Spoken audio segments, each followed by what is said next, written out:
Sa susunod, pakiayos naman yung inuutos ko sa'yo. Pati dito sa bahay, hindi ka masyado naglilinis. Alam mo naman na sinabi ko sa'yo na hindi pwede sa maraming alikabok ang anak ko. Tapos nitong nakaraan, may mga nakita akong upos ng sigarilyo. Hindi ba ang usapan natin, hindi ka pwede manigarilyo dito sa bahay dahil bawal yun kay Red? Kasama yun sa kontrata natin na pinirmahan mo. Nagyoyosi lang naman ako, ma'am, kapag wala po si Red. Saka naglilinis po ako ng bahay, ma'am. Minsan po talaga kailangan ko rin magpahinga. Alam niyo naman po na may edad na rin ako, di ba? Alam ko naman po ang mga pinirmahan ko nun sa kontrata natin. Sadya lang po talaga na minsan, kailangan ko talagang tumigil muna sa paglilinis dahil baka kapag pinilit ko ang sarili ko, hindi ko kayanin. At baka magkasakit din ako. Kawawa naman po ang pamilya ko, di ba? May mga apo ako na binubuhay. Maayos naman po ako rito dahil sinusunod ko ang utos nyo. Kung gusto niyo po talaga na maging malinis ang buong bahay, mag-hire po kayo ng kasama ko. Para may katulong din po ako rito maglinis ng bahay. Para naman po hindi lang ako ang pinupunan nyo na parang ang tamad ko sa paningin nyo. Lalo na po kapag andito yung nanay nyo. Ang kasambahay ang isa sa mga dapat maaasahan pagdating sa kalinisan sa bahay. Dahil ito naman ang kanilang trabaho. Pero si Milrose, isang klase ng kasambahay na sadyang tamad, lalo na kapag wala ang kanyang amo. Dahil sa ganoong gawain, mapapatawan siya ng parusa gamit ang itim na kapangyarihan. Magagawa niya pa kayang maging masipag o sadyang pagdurusahan na lang niya habang buhay ang kanyang pagkakamali. Ma'am, okay na po yung pinapaayos niyo sa akin. Yung kabilang kwarto po. Tapos naitapon ko na rin po pala yung mga sinasabi niyong dapat na itapon. Sige, pakuha na rin pala ako ng tubig. Yung hindi malamig tapos paabot ako nung vitamins ko rin. Tapos bukas, habang nasa school si Red, pakilipat na ako ng ibang mga gamit niya dun sa kabilang kwarto. May katulong ka naman bukas kasi andito si Kuya Boy. Ipapabuhat ko kasi yung ibang gamit sa kwarto ni Red. Magpapalit din kasi ng kama niya. Sige po, ma'am, sandali lang po. Ang dami naman itong utos. Kanina ko pa gusto magpahinga. Halos 3 buwan pa lang si Milrose sa bahay ng kanyang amo na si Geraldine. Sa loob ng bahay, 2 lang ang kasama niya. Ang amo at ang 8 taong gulang na anak nitong si Red. Ang sabi ni Geraldine, halos 3 taon na rin simula nung maghiwalay sila ng asawa niya. Wala naman talaga siyang balak na kumuha ng kasambahay, pero dahil masyado na siyang naging abala sa trabaho, kailangan niya ng maglilinis ng bahay at ng mag-aasikaso ng pagkain ng anak niya. Lalo na at pasukan na. Hindi naman si Milrose ang nag-aasikaso sa bata dahil bago pumasok sa trabaho si Geraldine, siya ang nag-aasikaso sa anak at ang naghahatid dito papasok. May sunduri namang sasakyan si Red kapag uuwi na. At kapag naman nasa bahay ang bata, responsable naman ito kahit na nasa murang edad pa lamang. Kaya ang tanging kailangan lang gawin ni Milrose ay ang mapanatiling malinis ang kapaligiran, lalo pat may hika ang bata, kaya hindi ito pwedeng masyadong mapunta sa maalikabok na lugar. Isang araw, habang mag-isa lang sa bahay si Milrose, hindi siya agad kumikilos dahil nakahiga lang siya sa sofa habang nanonood sa kanyang cellphone. Nakakatawa naman to. Hala, ayan na. Hala. Tuwang-tuwa siya sa kanyang pinapanood kaya hindi pa niya magawang maglinis ng bahay. Alam niya kung anong oras uuwi ang amo.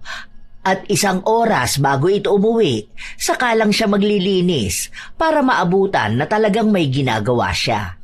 Pero buong maghapon siyang nakatambay at nanonood lang o kaya ay natutulog.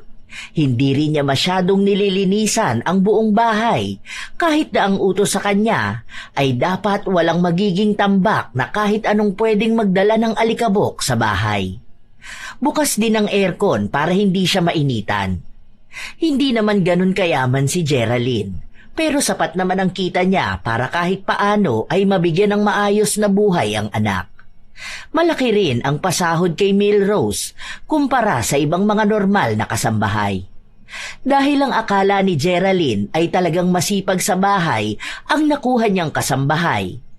Ilang sandali pa, nakahilata pa rin sa sofa si Milrose hanggang sa dumating si Red. Pumasok sa kwarto si Red pero agad ding lumabas. Ate Rose, meron pong ano sa room ko. Ipis po. O ano naman? Di patayin mo.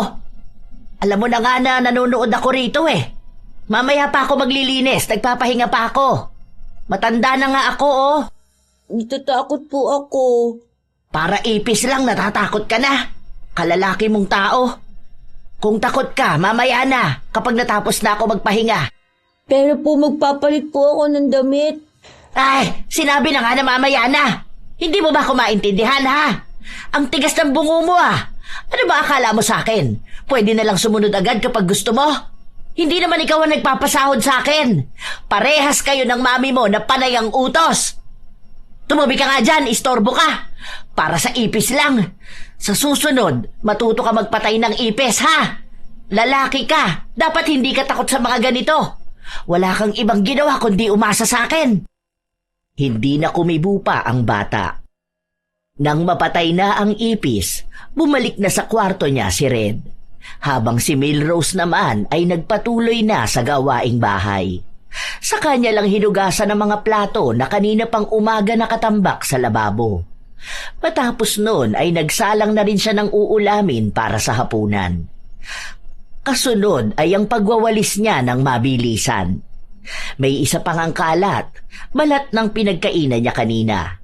Dahil maliit lang naman ito, sinipa niya na lang papunta sa ilalim ng sofa. Hindi naman daw yun makikita ng kanyang amo. Ganon ang gawain niya sa araw-araw. Hanggang isang araw, walang pasok ang kanyang amo. Yun ang pinakaayaw niya sa lahat dahil kailangan niyang kumilos maghapon. Ate Rose, palagay naman ako nito doon sa kusina pagbalik mo. Tapos kung pwede ka na rin magluto ng merienda ni Red. Wala pang stock, ma'am. Hindi pa po kasi ako nakapamalengke. Kasi po ang sabi niyo, bukas na lang po. Ay, hindi pa ba? O sige, mag-order na lang ako tapos kunin mo na lang mamaya pag nasa labas na. Baka kasi tulog ako pag uwi ni Red eh. Para sana makakain siya ng merienda niya. Hintayin mo na lang, te. Pasok na ako sa kwarto ko. Pasunod ako nito mga maiiwan ko. Pati yung charger ng laptop. Ay, oo nga pala. Bakit hindi pa na itatapon yung mga basura dun sa CR? Ay, sorry po ma'am. Nakalimutan ko. Ilalabas ko na yun dapat kanina eh. Kaso tinawag niyo ko kaya nakalimutan ko naman. Naglinis na rin kasi ako ng sala. Sige po, mamaya itatapon ko na yun. Basta hindi pwedeng magtambak ng basura sa CR. Tapos kapag alam na hindi na kailangan, wag na rin itambak dito sa bahay. Kahapon kasi, nakita ko pa yung box ng pizza andun sa upuan sa kusina. Nung nakaraan pa tayo kumain nun, di ba? Ayun po kasi ang sabi sa akin ni Red. Meron daw po silang project kaya kailangan niya ng box. Kaso hindi na raw po yata natuloy. Ngayon ko pa lang po itatapon. O sige te, basta ate ha, alam mo naman kung ano mga ayaw ko rito sa bahay. Alam mo kung ano mga bawal kay Red. Kasi nga mahirap na kapag inatake na naman yun ng hika niya. Kaya nga ayoko may mga nakatambak na kung ano-ano at ang bilis lang kumapit ng mga alikabok. Tapos konting alikabok lang pwedeng sumpungin ng anak ko. Opo ma'am, alam ko naman po yan. Kaya nga lagi rin po ako naglilinis. Minsan po talaga may mga nakakaligtaan ako. Si Red po kasi minsan may mga dala po siyang gamit galing sa school nila. Kaya yung iba po tinatambak niya rito o kaya dun sa kabilang kwarto. Pero ang totoo ay katwiran lang yon ni Milrose. Siya talaga ang may dahilan kung bakit hindi malinis ang bahay ni na Geraldine. Dahil hindi naman talaga niya inaayos ang paglilinis. May mga nakakaligtaan siya dahil hindi niya talaga nililigpit. Nagpapakitang gilas lang siya kapag nakikita siya ng kanyang amo. Ilang araw pa ang nakalipas, ang daming inuutos sa kanya ni Geraldine. Mga bagay na dapat naman talaga ay nalinis na niya. Ano ba naman yan? Hindi naman na makapagpahinga ang tao. Ngayon pa naman labas ng episode na hinihintay ko. Nakakainis. Bakit kasi ang daming arte? hika lang naman yan. Yung apo ko nga may hika rin naman yun, pero hindi naman kami ganito kaarte sa bahay. Ay, konting alikabok lang akala mo sisinghutin na lahat ng anak niya. Sus! Ano ba naman yan? Sa tuwing kumikilos si Melrose, palagi na lang siyang nagrereklamo. Pero hindi naman niya ito pinaparinig sa kanyang amo. Minsan, sa anak lang nito na hindi rin naman nagsusumbong sa kanyang ina. Minsan kasi, sa sobrang abala ni Geraldine sa trabaho, hindi na sila masyadong nakakapag-usap ng anak. Kaya si Melrose lang talaga ang madalas nakasama ng bata. Mukha ring hindi pa masyadong naiintindihan ni Red ang mga nangyayari, kaya malaya ang ginang na gawin ang gusto niya.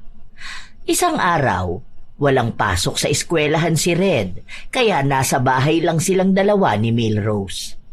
Lagpas na ng oras ng pananghalian pero hindi pa rin sila kumakain. Hanggang sa nagtanong na si Red. Ate, nagugutom po talaga ako. Ang sakit na po ng tiyan ko. Mamaya na nga, last episode na to oh. Kumain ka na lang ng kahit na ano dyan. Wala pa akong gana magluto. Pagkatapos nito, iinitin ko na lang yung ulam natin kaninang umaga. Ang dami mong reklamo. May tinapay naman dyan binili ng mami mo ah. Yun na lang ang kainin mo. Sige na po, nagugutom na po talaga ako. Bahala ka dyan sa buhay mo. Kung gusto mo, kumain ka na doon. Kaya mo naman na sigurong magsandok ng pagkain mo. May ulam doon sa lamesa nakatakip. Tingnan mo na lang kung hindi pa yon sira. Kapag mabaho na, panis na yon. Doon ka na nga. Dito na ako sa nakakakilig na part ng pinapanood ko. Istorbo ka dyan. Hindi na lang kumibo ang bata. Nagpunta ito sa kusina at kumain. Habang si Melrose nakaupo lang sa sofa habang nanonood pa rin ng paborito niyang palabas. 3:00 na ng hapon nung naisipan niyang kumilos dahil nakakaramdam na rin siya ng gutom. Balak pa sana niyang kainin ang ulam sa lamesa pero pansin niyang panis na ito kaya nagluto na lang siya ng bago. Alam niya rin kasi na maagang uuwi ang kanyang amo base sa sinabi nito sa kanya kaninang umaga. Kasunod naman nun ay nagpatuloy na siya sa paglilinis ng bahay. Ilang sandali pa, lumabas ng kwarto si Red. Hawak niya ang kanyang tiyan at namimilipit ito. Ang sakit po ng tiyan ko. Aray ko po. Ay ano namang gusto mong gawin ko? Aba, pumunta ka ng banyo! Baka pati sakit ng tiyan mo gusto mong ako pa rin ang mag-asikaso sa'yo. Hindi na sakop ng trabaho ko ang alagaan ka, no? Kung gusto ng mami mo, dagdagan niya ang sahod ko para maging yaya mo. Hindi pwedeng sahod ko pang kasambahay tapos may dagdag na trabaho. Ang galing naman. Pagod na nga ako sa panay niya utos sa akin tapos sa paglilinis ko sa bahay niyo. Dapat nga tumutulong din siya sa akin. Alam na nga niya na may katandaan na ako tapos gusto niyang wala pang alikabok ang bahay niyo. Sobrang sakit po. Kanina ba po ako napupunta sa CR? Ay siya, makakulang ka lang yan sa tubig. Huwag ka magulo dyan. Ay, huwag ka dyan dumaan. Nakita mo na nga na nagwawalis ako eh. Ano ba naman tong batang to? Ang tigas ng ulo. Hanggang sa makauwi si Geraldine, masakit pa rin ang tiyan ng kanyang anak. Hindi lang sa oras na yon dahil hanggang sa kinabukasan ay nananakit ang tiyan ng bata. Dinala ito sa ospital dahil nag-aalala si Geraldine na baka magkaroon pa ng malalang sakit ang kanyang anak. Nang makabalik sila ng bahay, kahit na paano ay maayos na ang kalagayan ni Red. Pero nanghihina pa rin ito. Ate Rose, anong niluto mong pagkain? Wala pa po akong nailuluto, ma'am. Hindi ko pa po kasi alam kung anong pwedeng pagkain ni Red eh. Baka po yung iluto ko yung hindi niya rin po kainin. Saka po, naglinis kasi ako ng banyo. Nagkuskus ako kaya hindi rin kinaya ng oras ko. Siguro ano na lang ate, luto ka na lang na may sabaw. O yung mabilis lang na ulam para makakain na rin kami. Hindi pa rin kasi ako kumakain eh. Luto ka na muna, mamaya na yan. Ay, order na lang siguro ako ng manok para makakain na rin agad. Anong oras na rin kasi hindi pa naman pwedeng malipasan ng gutom si Red. Magsasaing na lang po pala muna ako, ma'am. Hindi ka pa nakakapagsaing? Ang dami ko po kasi ginawa, mami. Alam nyo naman po na may katandaan na ako. Hindi naman po ako ganun kabilis kumilos. Saka ang akala ko po kasi mamaya pa po kayo uuwi. Kasi po ang sabi nyo sa akin, makahapon pa kayo. Kaya naisip ko na baka sa labas na rin kayo kakain at baka mapanis lang yung kanin kapag nagluto ako ngayon. Sige na pala, magsalang ka na para sakto luto na kapag dating ng ulam. Mabuti na lang ay mabait si Geraldine, kaya kahit na gano'n ang ugali ng kanyang kasambahay, nagagawa niya pa ring palampasin. Hindi niya alam na dahil din kay Milrose kaya naospital ang kanyang anak. Sa mga sumunod na araw, hindi pa rin nagbabago si Milrose. Mas lalo pa nga siyang naging tamad noong hindi pinupuna ni Geraldine ang bahay. Madalas kasi na maaga itong umaalis. Minsan naman sobrang gabi na kung umuwi kaya diretso na sa tulog. Sa sobrang abala ng kanyang amo, hindi na nito pansin ang dumi at alikabok sa bahay. Hanggang sa isang araw, ma'am, papaalam po sana ako. Day off ko kahit 2 days po. Uuwi ako sa amin kasi po birthday ng apo ko. Kailan yan, ate? Linggo at Lunes po sana, ma'am. Saka po, mag-cash advance po sana ako. O sige, bukas na lang, wala akong cash ngayon. Bago ka umalis, pakilaban na muna yung mga damit ni Red. Wala na yata siyang uniform ngayon. Pauna ko na sa'yo yung mga yon ha, kasi ang dumi ng suot niya kahapon. May ginawa ata sa school nila kaya ganun ang nangyari sa uniform niya. Saka pala, bakit hindi ka nagpa-plansya ng mga damit? Di ba nung nakaraan ang sabi ko sa'yo, pakiplansya yung damit na gagamitin ko para sa meeting namin?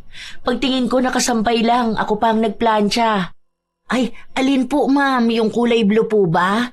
Yung green na polo. Ay, hala, yung blue po ang naplansya ko ma'am. Akala ko po kasi yun ang tinuro nyo. Ay, sorry po. Kahit anong kulay pa. Ang sabi ko, yung mga ginagamit ko sa office, gusto ko plansyado mga yon, di ba? Pero hindi mo naman ginagawa. Pagkatapos mong laban, isasampay mo na lang. Pati uniform ni Red. Parang minsan hindi malinis ang pagkakalaba. Inaayos ko naman po yun, ma'am. Baka po kasi dahil nga sa makulit ang anak nyo sa school. Pero sige po, lalagyan ko ng extra na oras ko mga damit po. Kahit wag na po ako magpahinga. Kasi po, alam nyo naman nagawa ko rito lahat sa bahay. Pagkatapos ko magluto, maglilinis naman po ako. Siguro kung hindi mo kaya, kahit isang beses sa isang linggo ka na lang maglaba. Isasalang lang naman yon dahil bumili naman ako ng automatic. Kahit isang araw ilaan mo sa mga damit namin. Ayoko kasi talaga ng marumi ang sinusuot ng anak ko. Ano na lang ang sasabihin ng mga nanay na makakakita sa kanya? Na masyado akong pabayang ina? Ayaw mo naman palang may sasabihin sa iyo ang iba eh. Sana ikaw ang gumagawa ng ganyang trabaho. Sa akin mo inaasa lahat. May sinasabi ka ba, ate? Ay wala po ma'am. Binibilang ko po yung ginagawa ko kung anong araw pwede ako maglaba. Siguro po kapag Miyerkules na lang po. Sige te, basta yung sinabi ko sa'yo ha. Gusto ko malinis lahat. Salamat ate. Pakuha na rin pala ako ng charger ko na iwan ko sa sala. Nang lumabas ng kwarto ng amo si Milrose, hindi maipaliwanag ang kanyang mukha. Iniisip niya pa lang ang pinapagawa sa kanya ng amo para bang pagod na agad siya. Inaabuso nitong amo ko ang karapatan ko Panay utos sa akin pero wala namang dagdag na sahod. Kung tutuusin, pwede ko siyang ireklamo niya na. Parang sinabi niya na huwag ako magpapahinga. Anong gusto niya? Puro lang ako trabaho. Tapos pagkuha man lang ng charger, kailangan pang iutos sa akin. Para naman naging baldado dahil lang sa nakakuha ng kasambahay. Ay, bahala siya. Madalas naman siyang wala sa bahay kaya makakapanood pa rin ako. Kasambahay naman ako, hindi nila ako alipin. May karapatan pa rin ako magtrabaho kung kailan ko gusto. Wala naman siya magagawa kapag nireklamo ko siya. May batas naman sigurong magtatanggol sa mga kasambahay na gaya ko.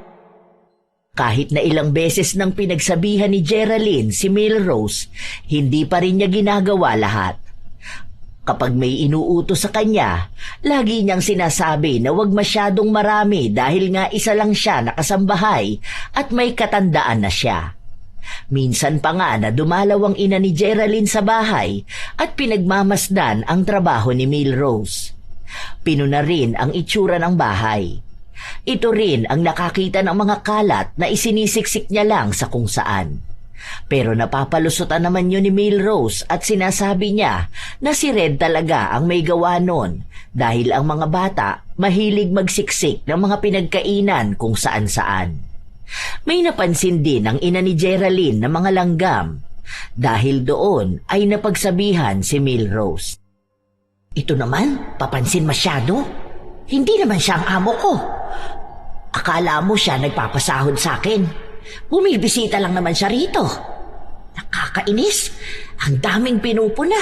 Ay siya kaya maglinis dito. Tingnan mo, kapag ako nainis sa babaeng to, sasagutin ko talaga yan. Di siya umayos dyan.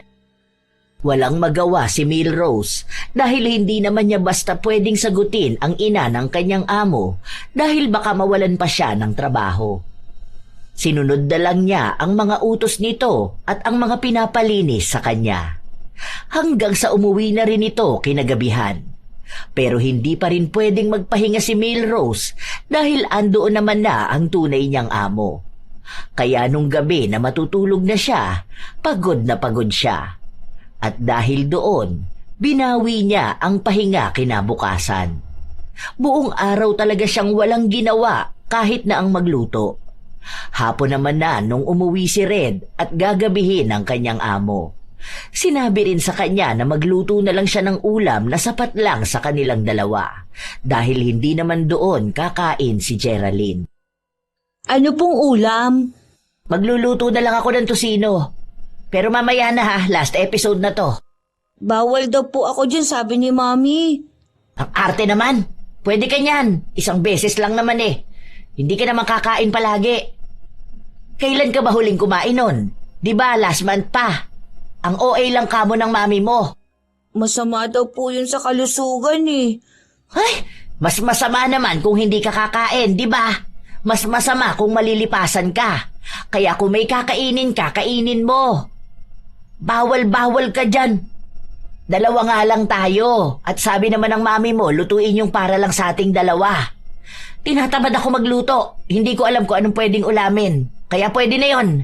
O kung gusto mo, mag-itlog ka na lang. Huwag ka maarte. Maraming kabataan ang hindi nakakakain, kaya magpasalamat ka na lang. Buti nga, inaasikaso pa kita eh. Kahit na hindi naman kasama sa trabaho kung alagaan ka. Yung apo ko nga hindi ko maalagaan dahil nandito ako sa bahay nyo. Kung makapagsalita si Milrose sa bata, para bang kasalanan pa nila kung bakit siya nagtatrabaho roon. Galing si Milrose sa kabilang bayan. Halos 2 oras ang biyahe niya makauwi lang sa kanila. Nung una, dapat ay uwian siya. Yon ang gusto niya pero nag-aalala si Geraldine dahil nakakapagod ang biyahe. Kaya ang naging usapan na lang nila ay 1 beses sa 1 linggo walang pasok si Milrose at pwede siyang umuwi sa kanila. Libre naman ang bahay at pagkain. Kaya wala siyang binabayaran na kahit magkano. Buo niyang nakukuha ang sahod at minsan ay may sobrang bigay sa kanya si Geraldine, lalo kung may pakisuyo sa kanya na sinasabi niyang labas na sa trabaho niya. Pero kahit na ganon, hindi pa rin nawawala sa kanya ang pagrereklamo na para bang hindi niya pinili na mga muhan at maging kasambahay. Ginagawa lang naman niya yon para tustusan ang pangangailangan ng kanyang mga apo na hindi kayang sustentuhan ng mga magulang nito dahil walang mga trabaho. Ilang araw pa ang nakalipas, dumating ang 2 araw na uuwi si Milrose sa kanyang pamilya. At nagbigay pa ng mga lumang damit ni Red si Geraldine para ibigay sa apo niya. Tingnan mo to, kasya sa'yo to apo. Ang ganda, di ba? Buti na lang binigay yan ni Ma'am. Matagal ko na yan nakikita doon sa kwarto ng anak niya eh. Marami pa nga yan, kaso hindi naman binigay sa akin yung iba. Hindi pa raw kasi niya maharap na tingnan yung mga damit na hindi ginagamit ng anak niya eh. Grabing pagod ko doon sa trabaho ko. Paano? Hindi naman kasi naglilinis yun. Talagang inaasa na lang sa akin lahat. Mano sana eh, na kapag nakakita siya ng kalat o wala siyang pasok sa trabaho, magwalis man lang sana siya, di ba? Hindi naman sobrang yaman. Ano lang, sakto lang. May 4 na kwarto yung bahay, tapos naka-aircon yung sala nila. Hindi naman mansyon ang bahay, pero ang arte. May hika kasi yung anak nun. Hindi raw pwede kahit alikabok. Para namang mamamatay agad anak niya kapag may alikabok ang bahay nila. Naghahanap nga ako ng batas na magsasabi na hindi pwedeng abusuhin ng pagtatrabaho ng kasambahay para hindi ako laging pagod. Hanggang sa bahay nila, walang ibang ginawa si Milrose kundi ang magreklamo kung ano-anong pinagsasasabi niya sa mga nakakausap niya. Lahat naman ng inirereklamo niya ay mga normal na dapat na trabaho ng isang kasambahay. Kahit na nasa bahay nila ang ginang, ganun din naman ang ginagawa niya. Mas naging pagod pa nga siya sa pag-aasikaso sa pamilya niya kaysa sa pagtatrabaho. Mas marami pa ang pahinga niya sa bahay ni na Geraldine kaysa sa pahinga niya noong wala siyang pasok. Ilang araw pa ang nakalipas, bumalik na ulit siya sa kanyang trabaho. Noong wala siya, ang nakasama raw ng bata sa bahay ay ang lola nito na wala raw ibang ginawa kundi ang magdaldal sa mga kalat. Naglinis daw ito at ang daming alikabok. Kaya galit na galit ito kay Milrose at sinabi nga raw na palitan na siya sa trabaho. Buti na lang ay si Geraldine na lang ang nagpaliwanag na baka hindi lang yun agad nakita dahil bago nga raw umalis ang kasambahay, ang pinaasikaso sa kanya ay ang mga damit nila. Malinis naman ang bahay ngayon. Hindi na muna ako magtatrabaho dahil pagod ako sa biyahe. May ulam pa naman dyan para mamaya pag uwi ni Red. Marunong naman pala maglinis Ibig sabihin, kaya na nila yan. Para naman hindi rin ako masyadong napapagod, lalo na at may katandaan na rin ako. Ay naku, makanood na nga muna. Buong hapon na hindi kumilos si Milrose. Halos natapos na niya ang kanyang pinapanood. Ganun siya ng halos 3 araw. Inaasikaso niya lang ang bahay at mga kalat kapag alam niyang nandyan si Geraldine. Okay na to. Hindi naman kailangang malinis na malinis tong bahay niya. Kung gusto pa niya maging sobrang linis, abay dapat kumuha pa siya ng isang katulong pa, hindi yung ako lang ang kikilos lahat. Saka na yung pagtupi ng damit ng anak niya. Dapat nga tinuturuan yung bata na yun Ay, oo. Tama, ako nga ang magtuturo sa bata na yon para naman matulungan ako kapag andito sa bahay. Nang magkaroon naman ng silbi. Pinuntahan ni Milrose si Red sa kwarto nito. Tulog ang bata pero ginising niya ito at inutusan na magtupi ng mga damit niya. Pagkatapos daw nun, tuturuan niya rin ang bata na maghugas ng plato. Ayan, hugasan mo lahat yan, pati yung rice cooker. Hindi po ako marunong. Kaya nga kita tinuturuan para nga maging marunong ka, di ba? Isa ka na lang po. Maglalaro pa po ako Ay, hindi pwede. Matanda ka na, dapat matuto kang kumilos dito sa bahay. Anong gusto mo? Ako na lang lahat ang gagawa? Aba, mababa ang sahod ko para maging sobrang grabe ang trabaho ko rito. Paghuhugas lang ng plato yan. Paano kung wala ako, ha? Sinong gagawa niyan? Alangan naman na ang mami mo pa. Sabi po ni Lola, dapat po kayo to. Kasi po kayo raw po ang tagalinis. Trabaho niyo raw po ito. Hay, wala akong pakialam dyan sa lola mo. Wala naman siya rito.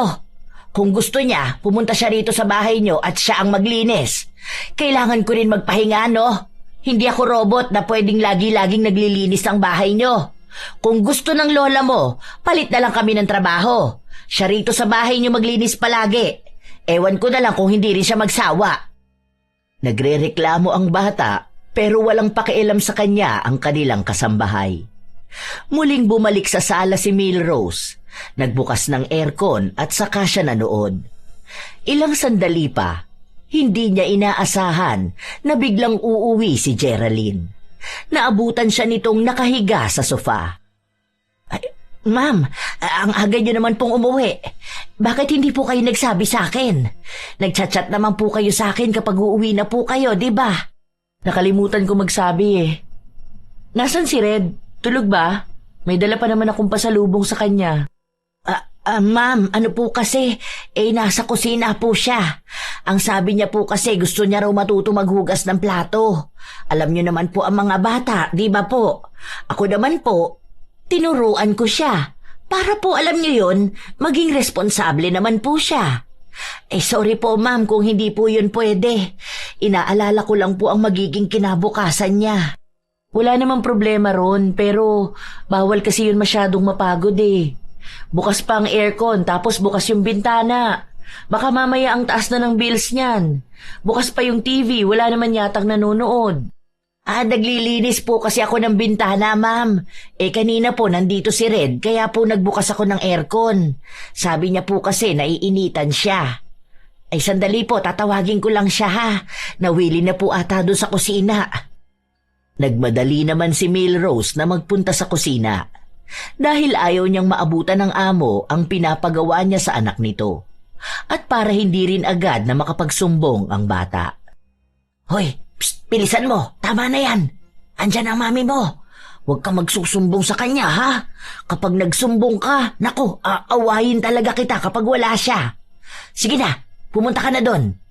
Umayos ka ha. Tayo lang ang madalas na magkasama. Yari ka talaga sa akin.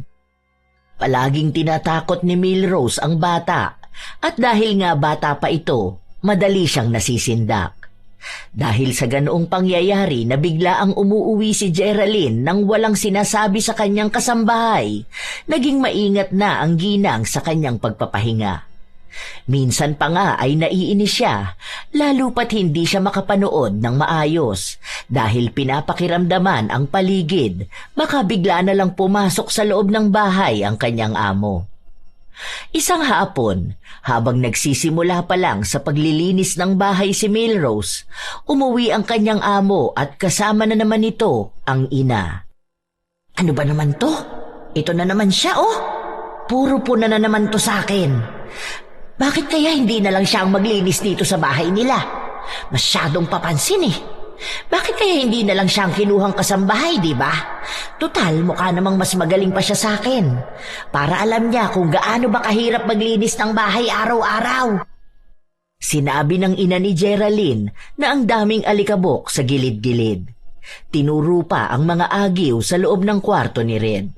Dahil doon, pinagalitan ni Geraldine ang kanilang kasambahay. Di ba Ate Rose, ang sabi ko sa'yo dapat laging walang alikabok sa loob ng kwarto ni Red? Ma'am, wala naman po yan kahapon. Kasi po lagi ako naglilinis ng kwarto po ni Red. Pagpasok niya pa lang po sa school, inuuna ko po talaga yung kwarto niya. Malinis po yan, ma'am. Ewan ko lang po bakit bigla naman nagkaroon ng ganyan. Ate, dapat alam mo yan dahil umpisa pa lang, sinabi ko na sa'yo na ang palagi mong babantayan ay yung mga alikabok o yung mga bagay na pwedeng mag-trigger sa hika ng anak ko. Yun naman po talaga mamang ginagawa ko. Pero siguro po may mga hindi ako nagagawa dahil po busy ako sa ibang bagay. Tulad po ng pagluluto at paglalaba po. Ma'am, isa lang naman po kasi ako rito sa bahay nyo. Itong air purifier, nilinisan mo na bang filter? Every 2 to 4 weeks to ha? Ginawa ko na po yan last week, ma'am. Kahit po tingnan nyo yan, malinis pa po yan. Bakit may mga tambak na namang gamit dito? Di ba pinalipat ko na sa'yo to nung nakaraan? Hindi mo ba to inaleste? Ay naku ma'am, hindi ko po alam. Baka po kinuha na naman ni Red. May isa pa nga pong laruan siyang kinuha eh. Minsan po kasi hindi ko napapansin ang ginagawa niya. Isa rin to sa babantayan mo, Teha. Kapag may kukunin man si Red, pagtapos na siya, huwag itatambak dito sa kwarto niya.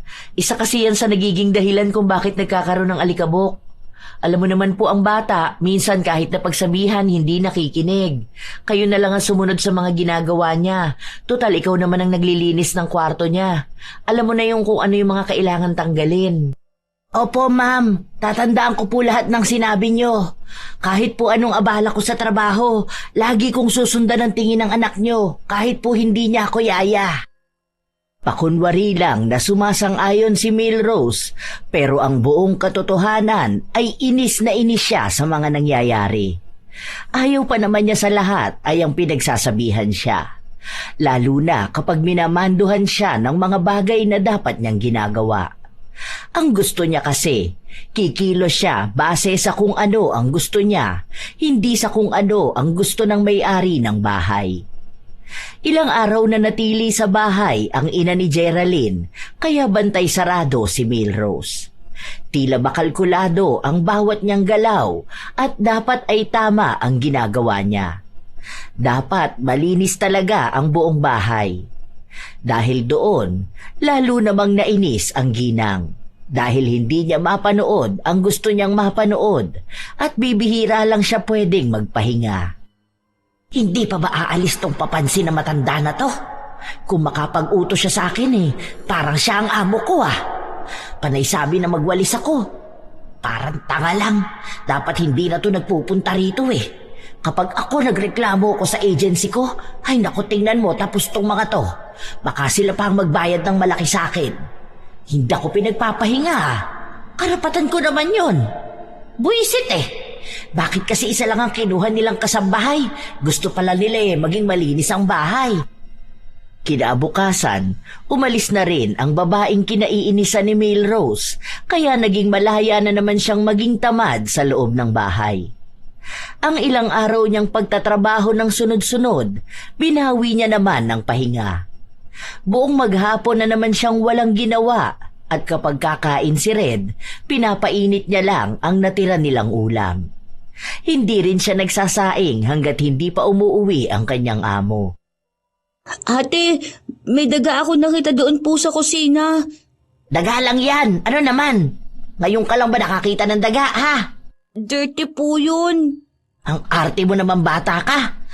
Sa mundong to, marami talaga ang mga daga. Huwag ka nga maging maarte dyan. Akala mo talaga anak ka ng presidente ng Pilipinas. Pati daga kailangan pang pakialaman. Kung hindi ka naman inaano ng daga, huwag mong pansinin. Ano? Bakla ka ba at takot na takot ka sa daga? Normal lang yon. Lahat ng bahay may ganyan. Huwag mo ipaproblema sa akin. Iniinis mo na naman akong bata ka Pero gumagapang po siya doon sa mga plato po sa lababo po. Tapos po parang kinakain po nila yung mga nakadikit na pagkain po. Ay! Huwag ka nga magulo dyan. Alam mo ikaw bata ka, kapag ang ganda ng pinapanood ko palagi kang umi-eksena. Para kang lola mo Masyado kayong papansin. Pagod ako ha. Nagpapahinga ako. Hindi mo ba nakikita na ilang araw akong pagod? Kung may daga doon, hayaan mo. Pagod ako. Nakakadiri po kasi. Baka po tayong magkasakit. Hindi pinakinggan ni Melrose ang bata. Basta ang alam niya lang ay malaya siyang makakapagpahinga. Hanggang sa oras na ulit ng paglilinis niya ng kusina. Kita niya ang tambak na hugasin simula pa kaninang umaga. Mga nakatiwangwang lang ito. Tumigas na ang kanin sa sandok. Pero sa halip na pagtuunan ng pansin ang pagsisigurado na malinis yon, basta niya lang hinugasan. Okay na to. Ang mahalaga, nahugasan at natanggalan dumi. Bakit kailangan pambanlian to? Ang aarte ng mga tao na to hindi naman mayayaman. Ang sabi lang naman sa akin, basta laging malinis ang kwarto ni Red, yun na lang ang pagtutuunan ko ng pansin. Bahala sila dyan sa ibang gawaing bahay. Kumuha sila ng ibang kasambahay kung gusto nilang magawa yung ibang bagay. Ano? Ako lang ang gagawa nitong lahat? Ano sila, sinuswerte? Grabing nakakatamad pa naman magkikilos ngayon. Gusto ko nakahiga lang, ang lamig ng aircon, tapos manonood lang ako dahil ang lakas ng wifi nila. Ilang araw pa ang lumipas, pumupuna na rin si Geraldine ng ibang mga gawa ng kanyang kasambahay. Pero nagagawa naman itong sagutin ni Melrose. Isang beses pa, hindi siya agad nakapagtupi ng mga damit at ang katwiran lang ni Melrose ay inuna niya si Red. Kapag gano'n ang katwiran niya, kahit na paano ay nakukuha niya ang loob ng amo. Lahat ng may kinalaman sa kalusugan ni Red, iyon ang mas pinagtutuunan ng pansin ni Geraldine. Kahit na hindi naman tunay na si Red ang inuuna ng kasambahay, kundi ang panay pagrereklamo at mas marami pa ang pahinga kaysa trabaho. Hanggang sa isang gabi, pag-uwi ni Geraldine ay kinausap niya si Melrose. Isang araw lang naman ako wala, bukas lang naman. Aalis na ako ngayong gabi. Bukas, kailangang umalis ni Red ng maaga kasi may activity sila sa school. May susundo naman sa kanya rito. Ang kailangan lang maasikaso siya. Siguro mga 3 a.m. kailangan gising ka na. Yung baon niya dapat luto na. Ma'am, ang aga naman po niyan. Tulog pa po ako ng ganyang oras. Kasi po, 6 a.m. ang simula ng trabaho ko. Tapos gusto niyo po akong gumising ng ganyan kaaga? Ay baka naman antukin ako buong maghapon yan, ma'am. Ngayon lang naman, te. Kailangan lang talaga maasikaso ng anak ko. Hindi naman ako pwedeng magstay sa bahay kasi nga kailangan ako sa trabaho ko. Kahit ngayon lang, dagdagan ko na lang ang sahod mo para dyan. Aasikasuhin mo lang naman siya eh. Isusuot mo lang yung uniform niya sa kanya tapos ihahanda yung baon niya. Ganun lang. Tapos kung sakali man na mapagod ka buong araw, kahit na magpahinga ka. O kaya bawiin mo na lang ang tulog mo kapag nakaalis na siya kasi ikaw lang naman ang maiiwan sa bahay. Kailangan ko lang talaga tong oras na to para sa trabaho ko. Nakausap ko naman na si Red at alam na rin naman nun kung anong gagawin niya. Ready naman na yung mga bibit-bitin niya para bukas eh. Sige ma'am. Susubukan ko pong gumising ng ganyang kaaga. Basta po yung dagdag sa sahod ko ha, huwag niyong kalimutan. Kahit na ayaw ni Milrose, kailangan niya yung gawin. Malaki din naman ang sinabing dagdag sa susunod niyang sahod.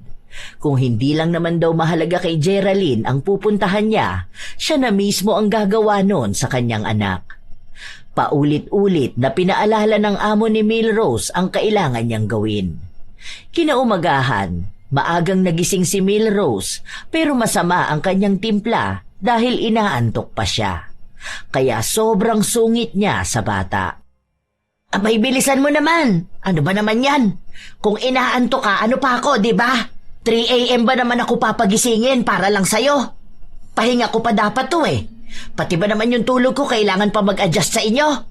Bilisan mo dyan kumilos! Oh, isuot mo na to! Maliligo pa po ako eh. Wag na! Bakit maliligo ka pa? Naligo ka naman na kahapon, di ba? Hindi po pwede kasi po maglalaro kami mamaya. Kailangan po nakaligo ako. Saka po sabi ni Mami po lagi dapat naliligo. Hay, ang dami mong arte! Hindi! Magbihis ka na dyan! Tigilan mo ako sa ganyan mo! Magmadali kang kumilos dahil inaantok ako. Babalik ako sa pagkakatulog ko. Iniistorbo nyo pati ba naman ang pahinga ko? Mangangati po ako eh.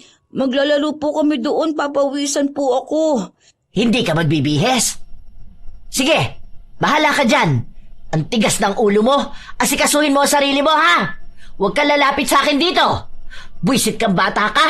Ang aga-aga na nga akong pinagising ng mami mo tapos ganyan ka pa. Iniwan ni Milrose ang bata, habang si Red naman ay naligo talaga at kahit hirap na hirap ay siya na lang mismo ang nag-asikaso ng kanyang sarili. Umalis siya ng bahay nila nang hindi maayos ang suot at walang dalang pagkain. Dahil alam ni Milrose na hindi uuwi ang kanyang amo, hindi siya naglinis ng bahay. Nakahilata lang siya sa sofa habang nanonood. May pagkain din siyang inihanda para sa kanyang sarili at kung darating man si Red, sa kanya na lang pag-iisipan kung anong pwede niyang ipakain sa bata. Habang nasa kalagitnaan na siya ng kasarapan sa panonood, natigilan siya matapos na makitang tumatawag ang kanyang amo. Ay, eto na naman. Kapag talaga ako nagpapahinga, ang hihilig mang istorbo. Ano ba naman to? Nasa malayo na nga, kailangan pang alamin kung anong ginagawa ko sa bahay. Buisit! Ang hirap naman ito maging amo. Huwag niya sabihin na may iuutos na naman siya sa akin. Baka lalo lang ako mainis sa kanya. Hello po, ma'am. Bakit po kayo napatawag? Kumusta si Red, te? Ay, okay naman po, ma'am. Nasa school pa po siya. Kanina pa naman po siya umalis. Pinaghanda mo ba siya ng pagkain? Anong ulam ang pinabaon mo? Nagluto po ako ng giniling na may patatas, ma'am. Tapos nagpabaon din ako ng prutas po sa kanya. Ang sabi niya, okay naman na raw po yun. Kumain na din po siya bago siya umalis. O sige te. Maglinis ka na lang muna dyan sa bahay. Tapos yung mga basura, palabas ako ha. Ngayon daw darating ang truck ng basura. Para hindi na yan nakatambak dyan sa atin. Okay po, ma'am. Sige po. Nang patayin ni Geraldine ang tawag, balik na naman sa panonood ang kasambahay. Ang mga sinabi niya kanina ay hindi totoo. Wala siyang pagkain na pinabaon sa bata.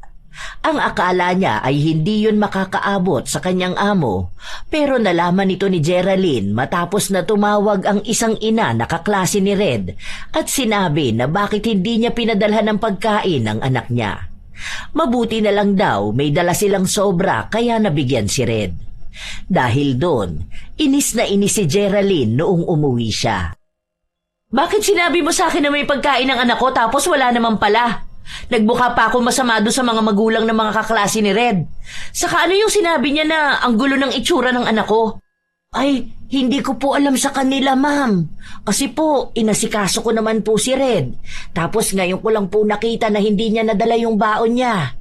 Ang alam ko po, nilagay ko yun sa bag niya eh. Kaso po, inalis niya ata tapos nakalimutan na rin niya. Pinakain ko naman po sa kanya pag uwi niya. Sa susunod, te, pakiayos naman yung inuutos ko sa'yo. Pati dito sa bahay hindi ka masyado naglilinis. Alam mo naman na sinabi ko sa'yo na hindi pwede sa maraming alikabok ang anak ko. Tapos nitong nakaraan, may mga nakita akong upos ng sigarilyo. Hindi ba ang usapan natin hindi ka pwede manigarilyo dito sa bahay dahil bawal yun kay Red? Kasama yun sa kontrata natin na pinirmahan mo. Nagyoyosi lang naman ako, ma'am, kapag wala po si Red. Saka naglilinis po ako ng bahay, ma'am. Minsan po talaga kailangan ko rin magpahinga.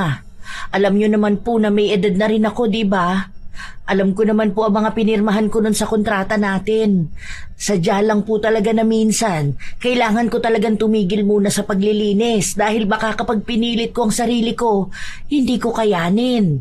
At baka magkasakit din ako. Kawawa naman po ang pamilya ko, di ba? May mga apo ako na binubuhay. Maayos naman po ako rito dahil sinusunod ko ang utos nyo.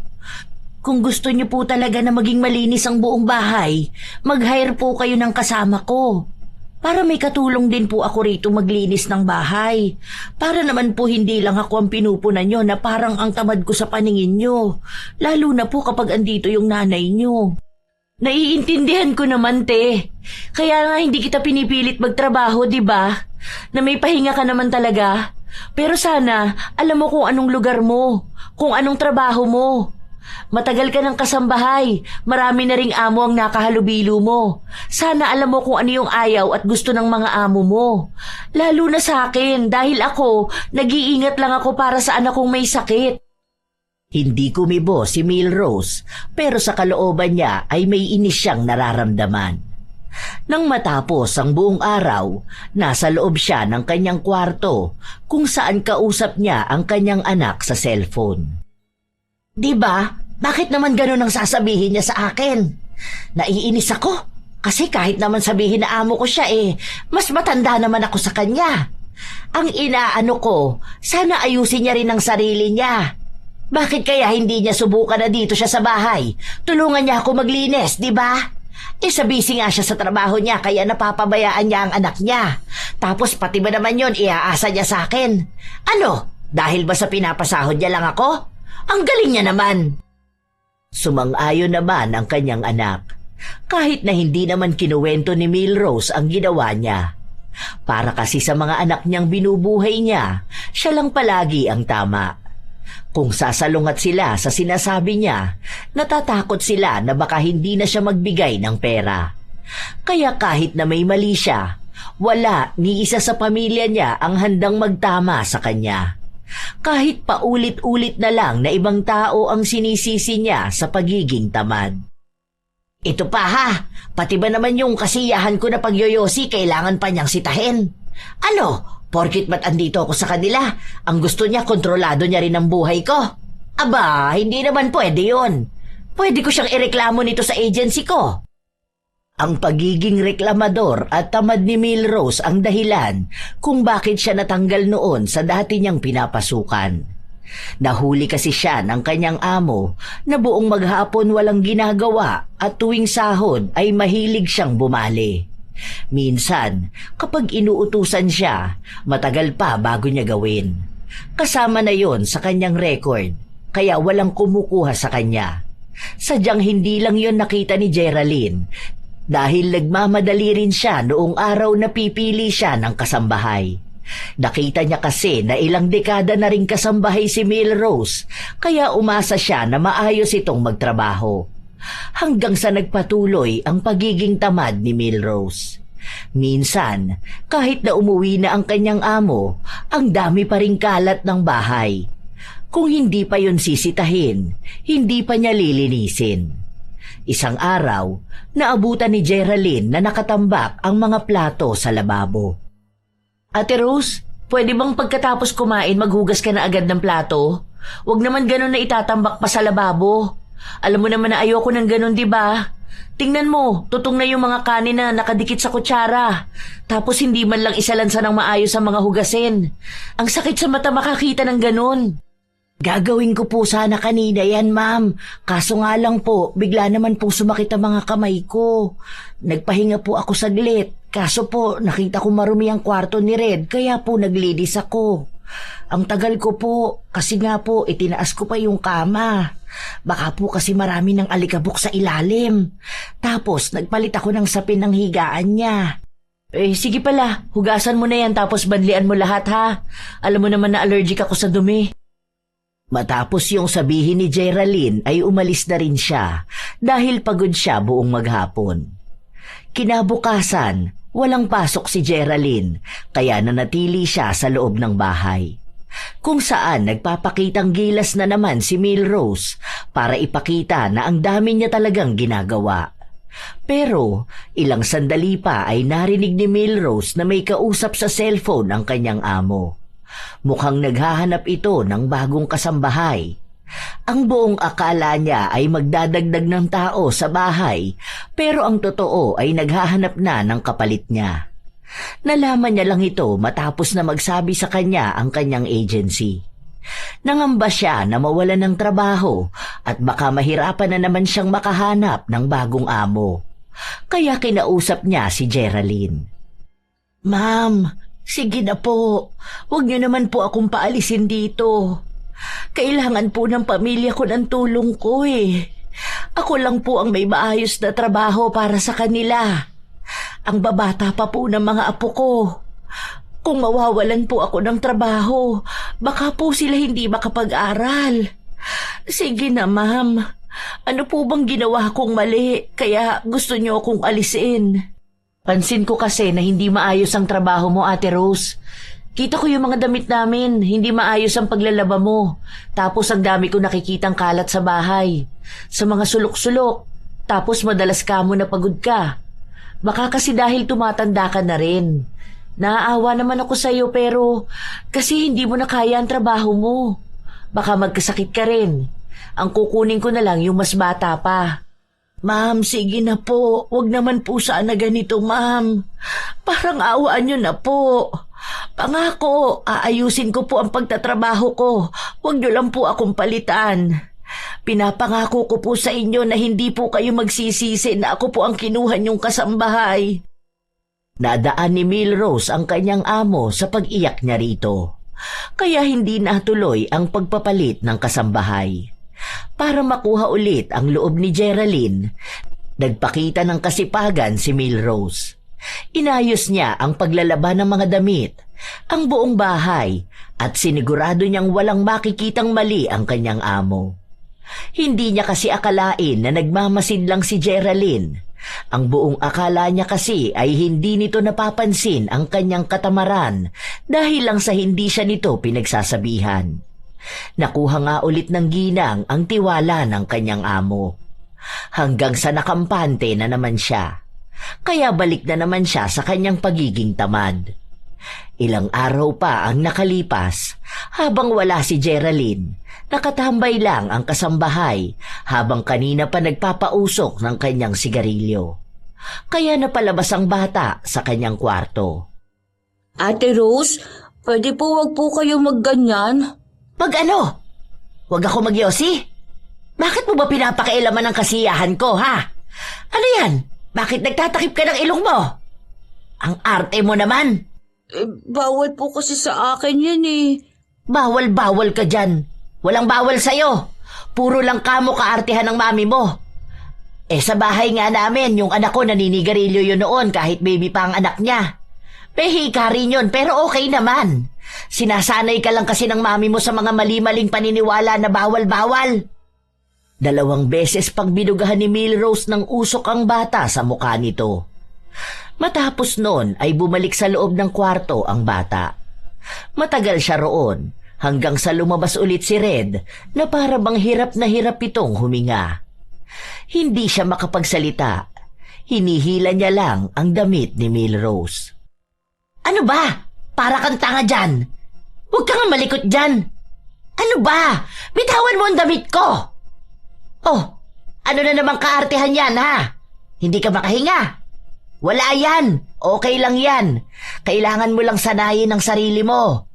Kapag nasanay ka na, yung katawan mo na ang mag-a-adjust hanggang sa hindi ka nahihikain. Okay lang yan. Itulog mo lang yan. Hinayaan lang ni Milrose ang bata hanggang sa nahimatay ito sa kanyang harapan. Hindi pa niya ito nais na bigyan ng pansin, pero sakto naman na dumating ang ina nito. Kaya nagpanggap na lang si Milrose na nag-aalala siya. Nataranta na rin kasi si Geraldine sa nangyayari sa kanyang anak. Si Geraldine lang ang nagsugod sa ospital. Kaya ang daming kaartehan ng bata na yun sa katawan eh. Konting sakit, takbo sa ospital. Kaya mas lalong nagiging sakitin. Okay na yun. Sana magtagal sila sa ospital para walang mag-uutos sa akin sa bahay. Pwede na siguro ako magpahinga. Okay na to. Bakit pa ako maglilinis wala naman sila? Gaya nga ng hiniling ni Milrose, matagal na nanatili sa ospital si Red. Hindi ito makalabas hanggat hindi nagiging maayos ang kalagayan nito. Kaya masaya ang ginang, lalo pat hindi siya kumikilos sa loob ng bahay. Panay lang siya nood. Nagluluto lang siya kapag magsasabi ang kanyang amo, kaya kapag wala, pagkain niya lang ang niluluto niya. Halos 3 araw na ganon, kaya 3 araw din naging maalikabok ang bahay. Isang hapon, umuwi si Geraldine. Ate, bakit hindi pa malinis dito sa bahay? Itong kwarto ni Red, hindi pwedeng maalikabok to kasi uuwi na siya bukas. Baka atakihin na naman yon. Pakipalitan yung sapin niya ha, pati punda at kumot. Tapos ilabas na muna yung mga laruan niya. Basta walang kahit na anong alikabok. Ganun po ba? Sige po mamaya maglilinis ako dyan. Tatapusin ko lang po itong pinapagawa niyo sa akin. Isa-isa lang po ma'am kasi isa lang naman ang katawan ko. Hindi ko naman kayang pagsabayin yan lahat. Tapos yung CR, bakit naninilaw naman yung inidoro? Tapos yung mga basura dun, ang dami pang mga buhok.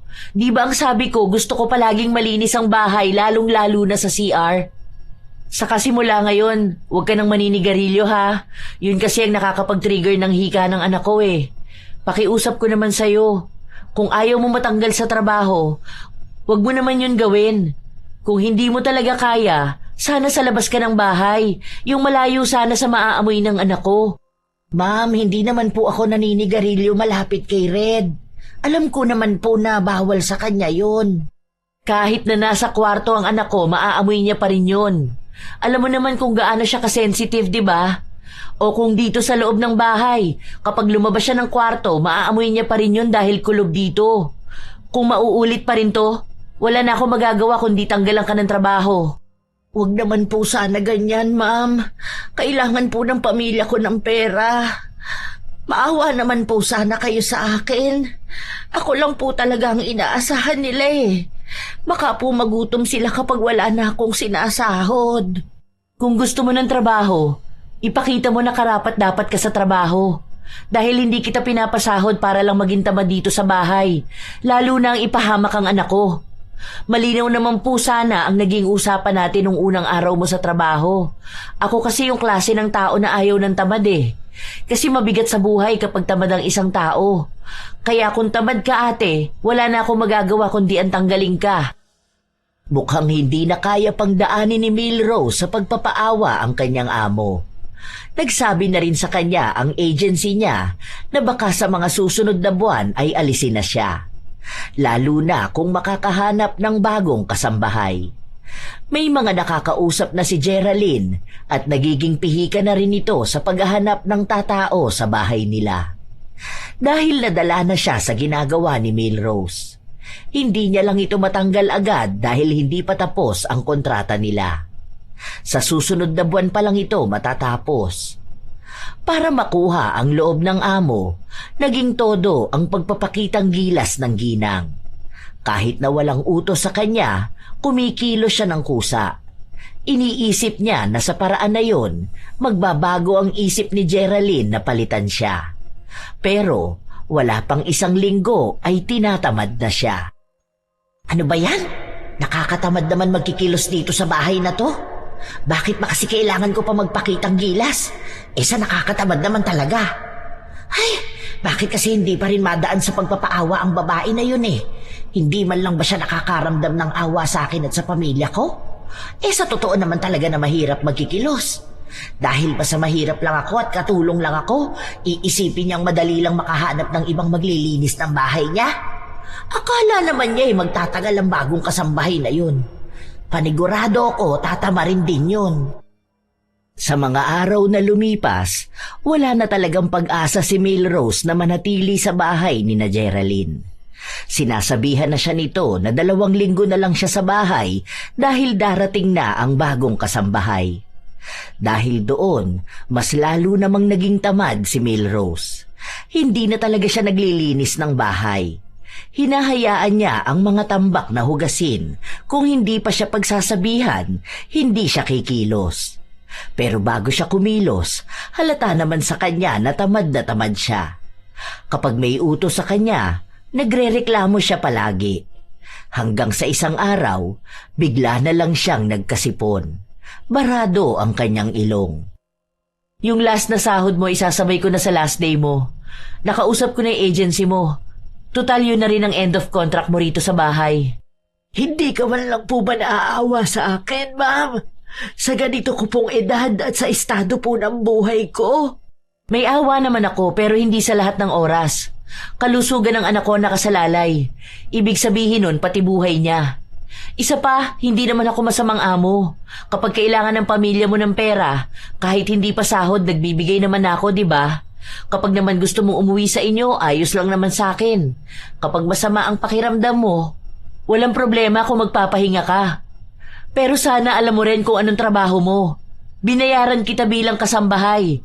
Ang ibig sabihin lang nun, kumilos ka bilang kasambahay. Kung tatamarin ka lang palagi, baka siguro dapat hindi ka na magtrabaho. Hindi naman po ako tamad, ma'am. Sadya lang talaga na minsan, hindi ko kayang magtrabaho. Hindi ko na yun kasalanan, ate. Basta pinagbigyan na kita ng 1 taon, tama na yun. Hindi pwedeng nagbabayad ako ng tama para sa taong stress lang din naman ang ibinibigay sa akin sa bahay ko. Kung hindi nyo na kaya, huwag nyo na pilitin ang sarili nyong magtrabaho. Kung kailangan ng mga apo nyo, huwag nyong gawing tamad ang mga anak nyo. Silang pagtrabahuhin nyo. Kahit na umiiyak si Milrose, walang naging simpatya sa kanya ang amo. Sinabi lang sa kanya nito ang paalala na aalis na siya dahil may nakita ng mas maayos kesa sa kanya. Habang lumilipas din ang araw, hindi pa rin naaalis ang tila ba nakabara sa ilong ni Milrose. Hindi siya makahinga kung hindi siya hihinga sa kanyang bibig. Ang akala niya ay normal lang itong sipon na mawawala kapag ininuman niya ng gamot. Pero hindi. Dahil noong nalaman ni Geraldine na binugahan niya ng usok ng sigarilyo si Red at hinayaan niya lang ang bata kahit humihingi ito ng tulong sa kanya, ay pinakulam niya si Milrose. Alam ni Geraldine na mali ang ginawa niya, lalo pat matanda na ang gagantihan niya. Pero paraan niya yon para iparana sa ginang kung ano ang pakiramdam ng isang tao na nahihirapang huminga. Ay, ano ba naman ito? Bakit babarado tong ilong ko? Nagsuog na ako, hindi pa rin nawawala. Ang hirap nito, natutuyo ang lalamunan ko kapag laging nakabuka ang bibig ko. Buisit naman hindi pa ba ito matatanggal? Bakit kaya nagbara tong ilong ko? Makakasi ang dumi ng bahay nila at ako ang naglilinis ng alikabok. Nagkasakit na ako, tapos aalisan pa ako ng trabaho. Ay, hindi naman ito makatarungan. Pwede ako magsampa ng kaso nito sa amo ko. Gustong kasuhan ni Milrose si Geraldine pero hindi pumayag ang agency na tulungan siya. Dahil baka sa halip na si Geraldine ang makulong ay siya pa. Lalo na at ang daming reklamo sa kanya mula pa doon sa mga nauna niyang amo. At wala rin naman siyang perang gagamitin niya panlaban. Hanggang sa dumating na ang araw na kailangan na niyang umalis. Ma'am, Okay lang po ba na bukas na lang ako umuwi sa amin? Malakas po ang ulan. Tapos, masama po ang pakiramdam ko. Tapos, barado pa ang ilong ko. At nahihirapan akong huminga kapag po inuubo ako. Sige, wala namang problema sa akin. Kahit bukas ka na umuwi kapag maayos na ang panahon. Ma'am, baka naman may chance pa ako. Kung noong wala kang sakit, hindi ka na makapagtrabaho ng maayos. Ngayon pa kaya? Tingnan mo nga sa bibig ka na humihinga tapos inuubo ka pa. Magpahinga ka na lang, Ate Rose, para naman makauwi ka na bukas. Ma'am, sige na po.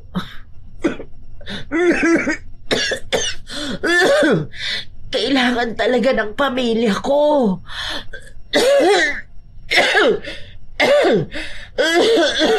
Kung kailangan pala ng pamilya mo, bakit nagsayang ka ng opportunity? Nabigyan ka na ng trabaho kahit na ganyan na ang edad mo tapos hindi mo pa inayos ang trabaho mo. Sana sa susunod, kung sakali man na may kukuha pa sa'yo bilang kasambahay, ipakita mo na dedikado ka sa trabaho mo. Mabait naman ako sa'yo pero hindi na ako sasagad pa sa kabaitan ko. Maayos kitang pinatapos ng kontrata, kahit pwede na ako mag-file ng reklamo sa katamaran mo. Iniisip ko na para kahit paano makapag-ipon ka, para may pera ka maiuwi sa bahay nyo. Basta sana sa susunod na trabaho mo, huwag ka ng ganyan. Ma'am, hindi naman po ako tamad. Kahit kailan po hindi ako naging tamad. Sadya naman pong hindi maalikabok tong bahay nyo, pero gusto nyo palagi na lang ako maglinis. Nakakapagod naman yun kung araw-araw kong gagawin, hindi ba? Teka, sambahay ang kinuha mong trabaho. At araw-araw ang bilang ng sahod mo sa akin. Alam mo na sobrang sensitive ng anak ko. Konting alikabok lang yun sa higaan niya. Hirap na siya makahinga. Kada dagdag na trabaho naman, dagdag na sahod, di ba? Hindi naman kita minaltrato. Okay naman kita kausapin. Kahit anak ko, hindi ko naman inaasa sa'yo. Maliban na lang kung magluluto ka ng pagkain. Sana alam mo na lahat ng ginagawa mo sa bahay ko, nakasulat sa kontrata na trabaho mo. May day off ka at bayad yung day off na yon. Kapag uuwi ka sa inyo, nagbibigay ako ng pamasahe mo. Swerte ka na nga kung tutuusin pero kung ano-ano pang ginawa mo. Ayoko na makipagdiskusyonan sa'yo dahil tapos naman na ang trabaho mo sa akin. Yun na lang yun. Hanggang doon na lang yun. Good luck na lang sa susunod mong papasukan. Kahit na ganon, hindi pa rin nakarinig ng paghingi ng tawad si Geraldine mula sa kanyang dating kasambahay. Pinipilit pa rin ni Milrose na wala naman talagang masama sa ginawa niyang maging tamad. Hanggang sa tuluyan na siyang umalis sa bahay ni na Geraldine. Pagka-uwi niya sa kanila, hindi pa rin nawawala ang pagiging barado ng kanyang ilong. Minsan, kapag naman inuubo siya, sadyang hirap siyang makahinga.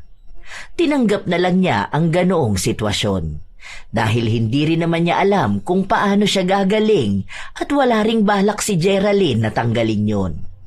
Hanggang sa ilang buwan pa ang nakalipas, nagkaroon ulit siya ng bagong trabaho.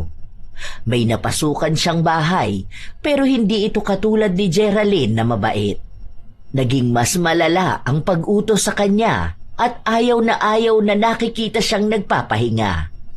Gusto na sana niyang umalis pero nagsabi ang kanyang anak na malapit na ang pasukan ng mga bata at kailangan nila ng gagamitin sa paaralan. At kung hindi siya papasok sa trabaho, walang gagamitin ng mga bata. Isang araw, habang nagtatrabaho si Milrose, nagkaroon ng bisita ang kanyang amo at hindi niya akalain na si Geraldine yun. Oh, andito ka pala? Buti kaya mo rito. Ilang kasambahay na ang umalis dito dahil sa sobrang higpit ni Julia. Wala naman akong magagawa. Hirap pa naman niyang pakisamahan. Kapag sinabi niya na gusto niyang malinis ang bahay, kailangan sobrang linis. Naaalala ko pa sabi ng dati niyang kasambahay, hindi siya pwedeng kumain hanggat hindi siya tapos sa pinapagawa sa kanya. Hirap talaga makahanap ng maayos na amo. Katulad din ng mahirap makahanap ng maayos na kasambahay. Katulad nga ng sinabi ni Geraldine, naging mahirap kay Milrose ang makisama sa bago niyang amo. Umalis din siya roon at ang malungkot pa ay hindi na siya binayaran. Wala siyang habol dahil wala naman na siya sa agency. Kusa na lang siyang nakakakuha ng mga taong naghahanap ng kasambahay. Pero wala na siyang makita na kasing ayos ni Geraldine. Lahat ng mga amo na nakakasalamuha niya ay sobrang hihigpit. May iba pa na hindi nagpapasahod ng tama. Maliit lang din ang bigay sa kanya dahil nga sa matanda na siya at nagiging sakitin pa. Hindi na kasi naaalis pa ang problema niya sa paghinga. Nagiging malala rin ito sa tuwing maninigarilyo siya o kaya ay mausok ang paligid. Dahil nga sa bibig na lang siya humihinga, hirap na siya sa kanyang buhay. Doon lang siya labis na nagsisi. Kung hindi niya lang sana sinayang ang pagkakataon na maging amo si Geraldine, hindi sana siya hirap humanap ng mapapasukan. Kung naging maayos siya noon at hindi naging tamad, marahil ay may matino siyang trabaho. Pero alam niya, kahit na ano pang pagsisisi niya, wala na siyang magagawa. Hindi na niya kailanman maibabalik ang magandang oportunidad na sinayang niya dahil lang sa katamaran. Ika nga, nasa huli talaga ang pagsisisi. Maraming tao ang nakakalimot sa halaga ng kanilang tungkulin, lalo na kung ito'y paulit-ulit na gawain o tila nakakasawa. Ang pagiging kasambahay ay hindi simpleng trabaho lamang. Ito ay isang tungkuling nangangailangan ng tiyaga, malasakit at dedikasyon. Hindi ito para sa mga taong tamad o walang pusong maglingkod. Dahil sa bawat araw na lumilipas, ang kasambahay ay nagiging sandigan ng tahanan. Ngunit sa kasamaang palad, sadyang may mga kasambahay na nakakalimot ng kanilang tungkulin. Sa halip na maging maaasahan, sila pa ang nagiging pabaya. Madalas nakikita ang mga gamit na hindi maayos, mga gawaing hindi tinatapos, at mga utos na laging may reklamo. Palaging sinasabi na hindi sila alipin kahit na simpleng bagay lang naman ang gagawin nila na bahagi naman ng kanilang trabaho. Minsan pa, inuuna ang cellphone kaysa trabaho at kapag nahuli sa gawain, magdadahilan na lang. Hindi nila naiisip na bawat kilos ng katamaran ay may kapalit. Pagkawala ng tiwala, respeto at minsan ng kabuhayan mismo. Isang marangal na trabaho ang pagiging kasambahay. Pero aminin man natin, ito talaga ang isa sa nakakapagod na trabaho. Kaya hindi ito maaari sa mga taong ayaw kumilos at tatamad-tamad. Naway sa anumang trabaho, makitaan ng kasipagang gawin ang tunay na tungkulin.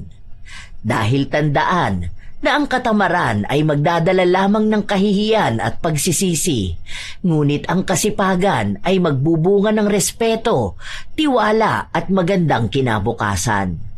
Katulad na lamang ng kasabihan na kung ano ang itinanim mo sa iyong gawain, yun din ang iyong aanihin sa iyong buhay.